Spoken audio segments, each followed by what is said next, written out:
Hi അസ്സലാമു അലൈക്കും. എവിടേക്കായി വേഗം നോക്കിയിട്ട് ടാറ്റയും പറഞ്ഞിട്ട് പോകണമെന്ന് അറിയോ? ഒന്ന് എനിക്ക് ടെസ്റ്റാണ് കേട്ടോ.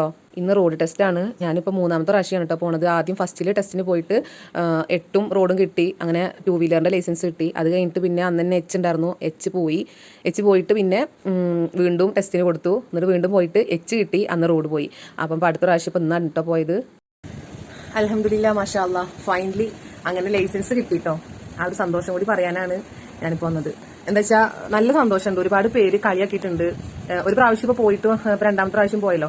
അപ്പോൾ എന്താണ് വണ്ടിയൊന്നും ഇല്ലാത്ത നീ എന്തിനാ ലൈസൻസ് പഠിക്കാൻ പോകണമെന്നടക്കം ചിലർ ചോദിച്ചിട്ടുണ്ട്. എന്താ ലൈസൻസ് എടുത്തിട്ട് കാര്യം വണ്ടിയൊന്നും ഇല്ലാതെ എന്നടക്കം ചോദിച്ചിട്ട് നമുക്ക് എന്താ പറയാ മനസ്സിന് സപ്പോർട്ട് അല്ലാതെ പകരം സപ്പോർട്ട് തരുന്ന ആൾക്കാരുണ്ട് കേട്ടോ. പക്ഷെ നമ്മളെ മെന്റലി ആയിട്ട് തളർത്താൻ നോക്കുന്ന ആൾക്കാരുണ്ട്. പക്ഷെ നമ്മൾ അതിലൊന്നും തളരാതിരിക്കണം. പല ആൾക്കാരും നമ്മളെ തളർത്താണ്ടാവും. പക്ഷെ അതൊന്നും തളരാതെ തോൽവിയിൽ നിന്നാണല്ലോ വിജയം ഉണ്ടാവുക. അപ്പോൾ എനിക്കൊരു വാശി ഉണ്ടാകുന്നെങ്കിൽ കിട്ടും. നമുക്ക് അറിയാനിട്ടില്ല ചില സമയത്തെ ഭാഗ്യക്കേടുകൊണ്ടൊക്കെ നമുക്ക് പോകുന്നുണ്ടാവും. അപ്പൊ അതുപോലെ ഒരു ഭാഗ്യക്കേട് ഒരു പ്രാവശ്യം ഉണ്ടായി. എന്തായാലും അൽഹംദുലില്ലാ. ഇപ്പൊ ഈ പ്രാവശ്യം പോവുകയാണെങ്കിൽ എനിക്ക് സന്തോഷമുള്ളൂ എന്ന് പറഞ്ഞത് വേറെ ഒന്നല്ല കേട്ടോ. എന്താ വെച്ച് കഴിഞ്ഞാല് നമുക്ക് തോറ്റു കഴിഞ്ഞ് കഴിഞ്ഞാൽ വീണ്ടും നമ്മൾ പ്രാക്ടീസ് ക്ലാസ്സിന് പോകും. അപ്പോൾ പ്രാക്ടീസ് ക്ലാസ്സിന് പോകുമ്പോൾ വീണ്ടും നമ്മൾ അത് കൂടുതൽ പഠിക്കുകയാണ് ചെയ്യുന്നത്.